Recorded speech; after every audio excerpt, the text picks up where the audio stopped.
안녕하세요. 오늘 정말 많은 분들이 주목하고 계실 텐데요. 바로 테슬라 이야기 좀 더 깊숙이 파고 들어볼까 합니다. 마침 10월 22일 실적 발표도 코앞으로 다가왔고요. 그래서 지금 이 시점에서 테슬라 주식을 사는 게 맞을까? 하는 질문 다들 한 번쯤 고민해 보셨을 것 같아요. 오늘 바로 이 지점을 집중적으로 한번 파헤쳐 보겠습니다. 사실 2025년 상반기까지만 해도요, 전기차 판매량이 좀 주춤하는 모습이었잖아요. 그런데 최근 3분기 실적을 보니까 다시 성장세로 돌아섰다. 이런 반가운 소식이 들려왔습니다. 네, 맞아요. 숫자는 일단 올라왔죠. 하지만 이 숫자 뒤에는 몇 가지 좀 따져봐야 할 부분들이 숨어 있는 것 같고요.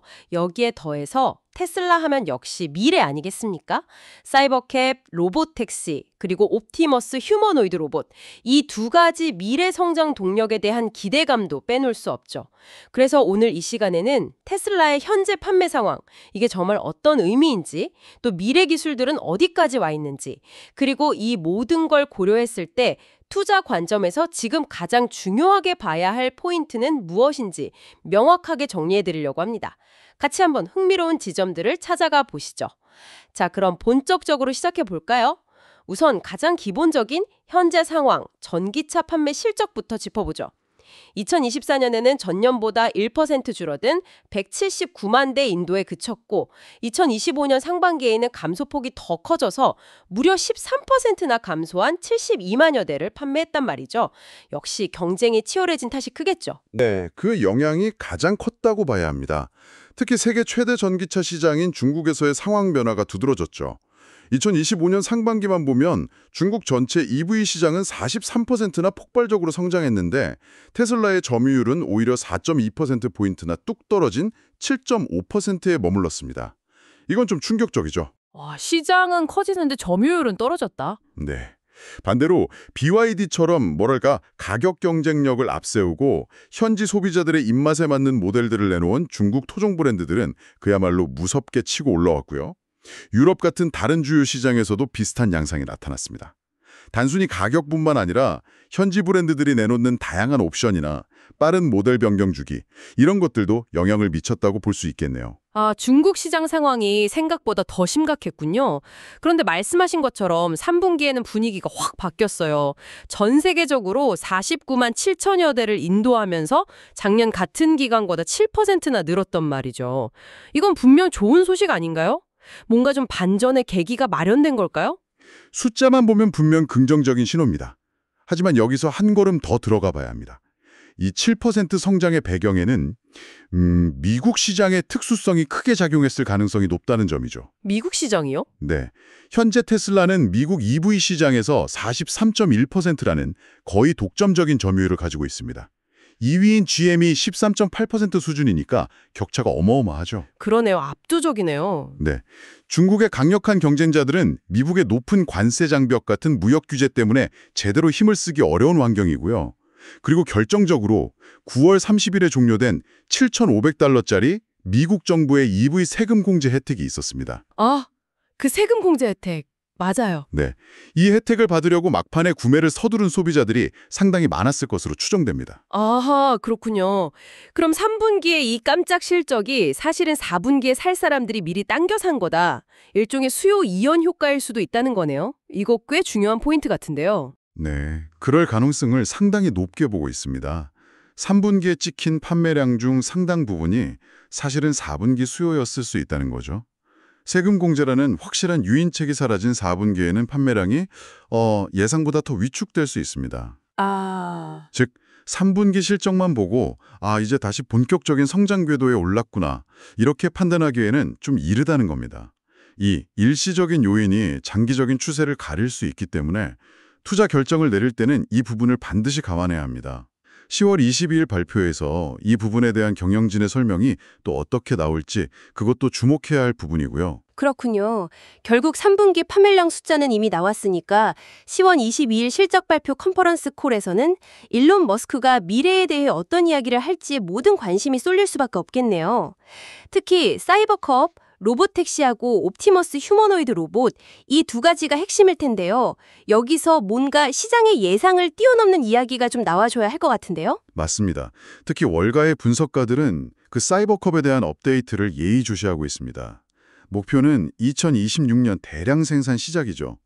테슬라의 구상은 단순히 차를 파는 것을 넘어서 이 사이버컵을 이용해서 완전 자율주행으로 24시간 돌아가는 로봇택시 네트워크를 구축하는 겁니다. 로보택시 네트워크? 네, 이게 성공하면 기존 자동차 판매와는 비교도 안 될 만큼 높은 수익률을 올릴 수 있는 완전히 새로운 비즈니스 모델이 열리는 거죠. 듣기만 해도 정말 혁신적인데요.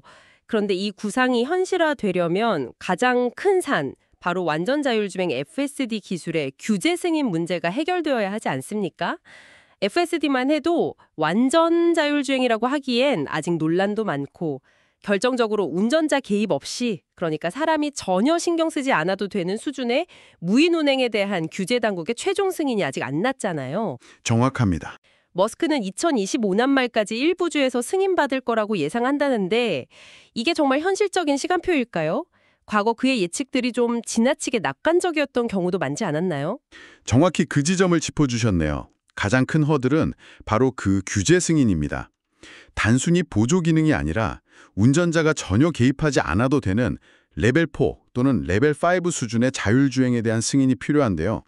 이게 기술적으로나 법적으로나 굉장히 높은 기준입니다. 그렇죠. 현재 웨이모나 크루즈 같은 경쟁사들이 일부 지역에서 제한적으로 로보택시 서비스를 운영하고 있긴 하지만 테슬라가 구상하는 광범위한 네트워크와는 아직 거리가 있죠. 머스크의 예측대로 2025년 말까지 주요 주에서 승인이 날지는 누구도 장담할 수 없는 상황입니다. 역시 불확실성이 크군요. 네, 이건 기술 개발 속도뿐 아니라 사회적 합의나 정치적 결정까지 필요한 아주 복잡한 문제거든요. 그래서 10월 22일에 이 FSD 규제 승인과 관련해서 얼마나 구체적이고 설득력 있는 로드맵을 제시하는지가 관건이 될 겁니다. 만약 여기서 뚜렷한 진전이나 확신을 주지 못한다면 사이버캡에 대한 기대감도 상당 부분 꺾일 수 있습니다. 사이버캡도 아직 갈 길이 먼데 옵티머스 휴머노이드 로봇은 정말 훨씬 더 먼 미래 이야기처럼 들리네요. 이건 언제쯤 우리 실생활에 영향을 줄 수 있을까요? 네, 옵티머스는 확실히 더 장기적인 프로젝트입니다. 테슬라 내부적으로도 연간 100만 대 생산이라는 목표를 달성하는 데만 앞으로 약 5년 정도는 걸릴 것으로 보고 있습니다. 5년이요? 생산 목표 달성까지? 네. 그러니 실제 공장이나 물류 현장을 넘어 일반 가정에까지 보급되고 재무적으로 회사에 의미 있는 기여를 하기 시작하려면 그보다 훨씬 더 긴 시간이 필요하겠죠. 그런데 일론 머스크가 제시한 비전을 보면 정말 입이 떡 벌어지더라고요. 2040년쯤이면 휴머노이드 로봇 수가 사람 수를 넘어설 수도 있고 이게 가정과 산업 곳곳에서 쓰이면서 장기적으로는 10조 달러? 우리 돈으로 1경 원이 넘는 어마어마한 시장을 만들 거라고 예측했잖아요. 와, 1경 원이요? 이게 정말 실현 가능한 목표일까요? 아니면 좀 과장된 비전 아닐까요? 상상조차 잘 안 되는 규모인데요. 그렇죠. 그 숫자 자체는 정말 천문학적입니다. 하지만 이 비전이 담고 있는 의미를 봐야 합니다. 옵티머스는 테슬라가 더 이상 단순한 전기차 회사가 아니라 인공지능 AI와 로봇공학이라는 미래 핵심 산업을 이끄는 종합기술기업으로 진화하겠다는 야심을 보여주는 상징적인 존재인 거죠. 아, 회사의 정체성을 바꾸는. 네. 물론 그 비전이 현실이 되기까지는 말씀하신 대로 수많은 기술적 난관, 예를 들어 인간처럼 자연스럽게 움직이고 복잡한 작업을 수행하는 능력, 그리고 상업적 과제, 가격 경쟁력 확보나 실제 효용성 입증 같은 것들을 넘어야 합니다.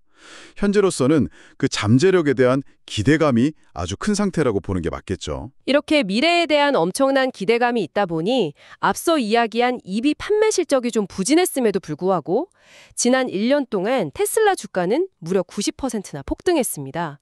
미래 가치를 미리 당겨와서 주가에 반영하고 있다는 거겠죠. 바로 그 점이 지금 테슬라 투자를 고민하는 분들에게 가장 큰 딜레마를 안겨주는 지점입니다. 미래에 대한 기대감이 이미 주가에 너무 많이, 어쩌면 너무 뜨겁게 반영되어 있다는 거죠. 현재 테슬라의 주가 수익 비율, 즉 PE는 무려 239배에 달합니다. 239배요. 와. 이게 어느 정도 수준이냐면 기술주 중심의 나스닥 100 지수 평균 PE가 33.5배 정도니까 그보다 7배 이상 비싼 겁니다. 7배요? 와. 다른 빅테크 기업들과 비교하면 어떤가요? 소위 매그니피선트 세븐이라고 불리는 애플이나 마이크로소프트 같은 기업들 말이죠. 그들과 비교해도 이렇게 높은 건가요? 네, 비교가 안 될 정도로 높습니다. 매그니피센트 세븐, 그러니까 애플, 마이크로소프트, 알파벳, 아마존, 엔비디아, 메타, 그리고 테슬라. 이 중에서도 테슬라가 압도적으로 가장 비쌉니다. 가장 비싸군요. 네, 예를 들어 AI 열풍의 최대 수혜주로 꼽히는 엔비디아의 PE와 비교해도 테슬라가 거의 5배나 더 높습니다. 다른 멤버들인 애플, 마이크로소프트, 아마존, 알파벳, 메타와는 비교할 필요도 없을 정도죠. 이건 현재 주가가 테슬라의 미래, 즉 사이버캡과 옵티머스가 거의 완벽하게 성공할 것이라는 시나리오를 이미 가격에 다 반영하고 있다는 뜻입니다. 투자자 입장에서는 미래의 불확실성에 거의 제거된 수준의 성공을 지금 가격으로 미리 사는 셈이죠. P 239배, 미래 성공에 대한 확신이 정말 강력하게 담긴 숫자네요. 그렇다면 10월 22일 실적 발표에서 도대체 어떤 이야기가 나와야 이 엄청난 밸류에이션을 정당화하고 투자자들에게 이 가격도 괜찮다는 확신을 줄 수 있을까요? 사실상 뭘 발표해도 현재 기대를 충족시키기 어려워 보이기도 하는데요. 그게 바로 핵심입니다. 현재 분석으로는 10월 22일 발표에서 나올 만한 현실적인 내용만으로는 지금의 239배라는 PE를 매력적으로 보이게 만들기는 상당히 어려울 것이라는 시각이 우세합니다. 그렇죠. 쉽지 않겠죠. 물론 정말 장기적으로 봐서 사이버캡과 옵티머스가 세상을 바꾸는 데 성공한다면 지금 주가가 싸게 느껴질 수도 있겠죠. 하지만 그 과정에는 FST 규제 승인이라는 거대한 불확실성, 치열한 경쟁, 예상치 못한 기술적 난관 등 수많은 변수가 놓여 있습니다. 현재 밸류에이션은 이런 위험 요소들을 거의 고려하지 않은 매우 낙관적인 전망만을 반영하고 있다고 볼 수 있습니다. 너무 장밋빛으로만 보고 있다. 네. 따라서 이번 발표에서 기대에 못 미치는 내용이 나오거나 FST 로드맵에 대한 의구심이 커진다면 주가가 크게 흔들릴 위험도 배제할 수 없습니다. 그럼 종합적으로 봤을 때 10월 20일 실적 발표를 앞둔 지금 테슬라 투자에 대해 어떤 관점을 가져보는 것이 현명할까요? 망설이는 분들이 많으실 것 같은데요. 현재 제시된 분석들을 종합해보면 10월 22일 발표를 앞두고 섣불리 매수 버튼을 누르기보다는 좀 더 신중하게 접근할 필요가 있다는 의견에 무게가 실립니다. 현재의 높은 밸류에이션은 작은 실망에도 주가가 크게 반응할 수 있는 부담 요인이기 때문입니다. 네, 그렇죠. 따라서 주가가 다른 매그니피센트 7 기업들과 비교했을 때 상대적으로 좀 더 합리적인 수준으로 내려올 때까지 기다려보는 것이 단기적인 위험을 피하는 전략이 될 수 있다는 거죠. 물론 나는 테슬라의 파괴적 혁신과 일론 머스크의 비전을 믿는다. 10년, 20년 뒤를 본다. 이런 아주 강력한 장기적 확신이 있다면 다른 판단을 내릴 수도 있습니다. 장기 투자 관점이라면요. 네. 하지만 현재 시점에서의 위험 대비 기대 수익률 관점에서는 조금은 보수적인 접근이 필요해 보입니다. 오늘 테슬라를 둘러싼 여러 중요한 이야기들을 나눠봤습니다. 3분기 EV 판매 실적 반등 이면에 숨겨진 세금 공제 효과라는 함정, 사이버캡과 옵티머스라는 정말 혁신적인 미래 기술에 대한 뜨거운 기대감과 동시에 존재하는 FSD 규제와 같은 현실적인 과제들, 그리고 이 모든 것을 아우르는 현재의 높은 밸류에이션 부담까지 정말 다각도로 살펴본 것 같네요. 맞습니다. 결국 테슬라 투자는 현재의 실적보다는 미래의 가능성에 베팅하는 것인데 그 가능성이 현실화되기까지 넘어야 할 산이 많다는 점을 기억해야 합니다. 특히 사이버캣의 운명은 FSD 규제 승인에 달려있고 옵티머스는 아직 아이디어를 구체화해 나가는 초기 단계에 가깝죠. 네. 그래서 여러분, 10월 20일 실적 발표에서 나오는 매출이나 이익 같은 숫자 자체에만 너무 매몰되기보다는 앞으로 몇 달 혹은 몇 년 동안 테슬라의 진정한 미래 가치를 가늠할 수 있는 다른 신호들에 주목해 보시는 건 어떨까요? 다른 신호들이요. 예를 들면 어떤 걸까요? 예를 들어 네바다주나 캘리포니아주 같은 특정 주에서 FSD의 감독 없는 운행을 공식적으로 승인하는 뉴스가 나온다거나 아니면 옵티머스가 이전에는 불가능했던 복잡한 작업을 안정적으로 수행하는 영상에 공개된다거나 하는 것들이요. 이런 것들이야말로 분기 실적 숫자보다 훨씬 더 강력한 장기적인 성공 또는 실패의 시그널이 될 수 있습니다.